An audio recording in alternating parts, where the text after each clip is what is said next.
Hello friends, Neha's કિચનમાં તમારું સ્વાગત છે. તો આજે એક એવી સરસ રેસીપી લઈને આવી છું. તો આજે એવો એક વિચાર આવ્યો કે ચાલો બહારના ચેવડા તો આપણે ફરાળી ખાતા જોઈએ છે, તો કંઈક અલગ રીતે અને ટેસ્ટી અને હેલ્ધી ઘરે બનાવીએ. તો અહીંયા મેં 400 ગ્રામ બટાકા લીધા છે અને એને બાફી લીધા છે. બહુ બફાવા દેવાના નથી, 3 સીટી કરવાની છે અને એને આવી રીતે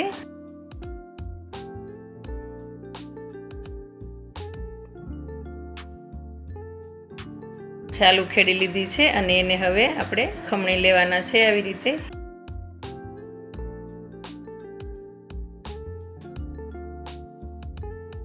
તો તમે જોઈ શકો છો મેં બધા બટાકા અહીંયા ખમણી લીધા છે અને સાઈડમાં તેલ ગરમ કરવા મૂકી દીધું છે.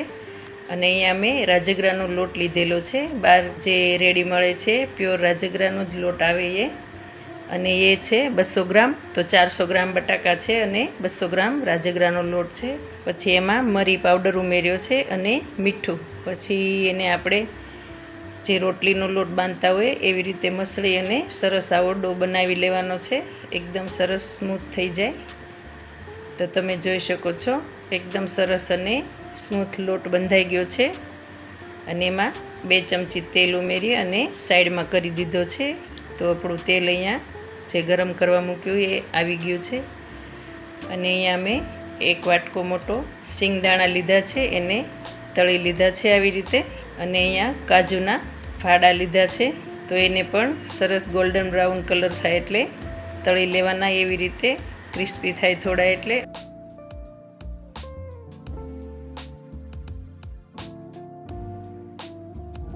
અને અહીંયા મેં 1 વાટકી બદામ છે અને બદામને પણ એવી રીતે ફાડા કરી લીધા છે અને એને પણ આપણે તળી લઈશું.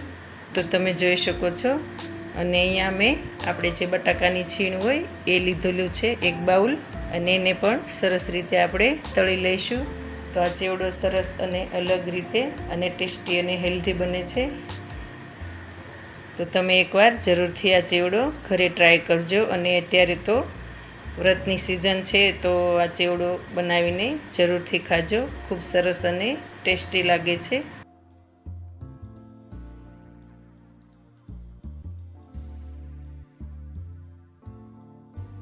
અને અહીંયા હવે આપણે જે લોટ બનાવેલો બટાકાનો અને રાજગરાના લોટનો, એને આપણે હવે અહીંયા સંચામાં એની સેવ પાડવાની છે. તો અહીંયા મેં સંચાને ઓઇલથી ગ્રીસ કરી લીધો છે અને જે મોટી જાળી આવે એ લેવાની છે.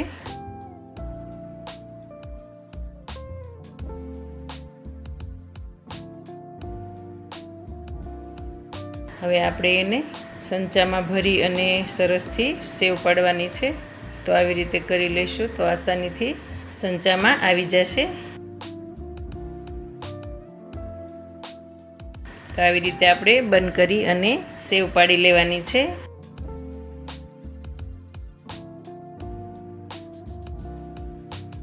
આખી સેવ એક ધારી નહીં પડે, થોડી તૂટી જશે, આવી રીતે સેવ પાડી લેવાની છે. પણ ખાવામાં ખૂબ સરસ અને ટેસ્ટી લાગે છે. તો તમે જોઈ શકો છો એકદમ ક્રિસ્પી અને એકદમ અંદરથી સોફ્ટ બની છે. ખાવામાં બહુ સરસ છે. તો અહીંયા હું બધી સેવ એવી રીતે પાડી લઉં છું. તો તમે જોઈ શકો છો આ ચેવડો હેલ્ધી, ટેસ્ટી અને સરસ બનીને તૈયાર થયો છે.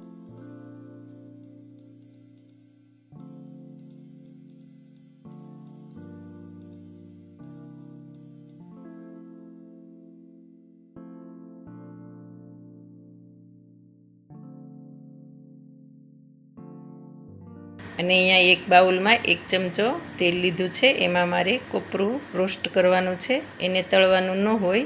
તો એ ગરમ થાય ત્યાં સુધી આપણે સેવ જોઈ લઈશું. તમે જોઈ શકો છો એકદમ તૂટી જાય એવી બની છે અને ક્રિસ્પી બની છે અને અંદરથી સોફ્ટ છે. તો અહીંયા આપણું તેલ ગરમ થઈ ગયું છે. સૂકું ટોપરું લીધું છે, એની પતલી પતલી સ્લાઇસ કરીને રોસ્ટ કરી લીધું છે આવી રીતે. તો આ ટોપરું પણ ચેવડામાં ખૂબ સરસ લાગે છે. અને હવે આપણે ઉપરથી મરી પાવડર ઉમેરીશું અને થોડું મીઠું ઉમેરીશું. તમે જો લાલ મરચું પાવડર ખાતા હોય તો એ પણ ઉમેરી શકાય. અને થોડી ખાંડનો પાવડર ઉમેર્યો છે અને હવે સરસ રીતે આપણે મિક્સ કરી લઈશું. તો તમે જોઈ શકો છો બહુ સરસ અને હેલ્ધી ચેવડો બનીને તૈયાર થયો છે. તો અત્યારે તો આ વ્રત ઉપવાસની સિઝન છે, તો એકવાર જરૂરથી ચેવડો બનાવજો. એકદમ નવો અને એકદમ ટેસ્ટી બનીને તૈયાર થયો છે.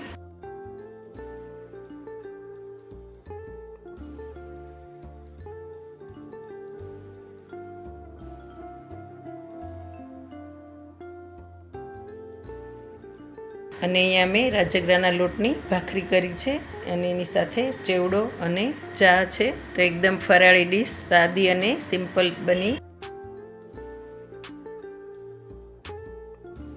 એની સાથે મરચાં છે. તો તમને આજની આ મારી રેસીપી કેવી લાગી કોમેન્ટ કરીને કહેજો, અને એકવાર જરૂરથી ચેવડો ટ્રાય કરજો, અને મારા વિડીયોને લાઇક, શેર અને સબસ્ક્રાઈબ કરજો. Thank you.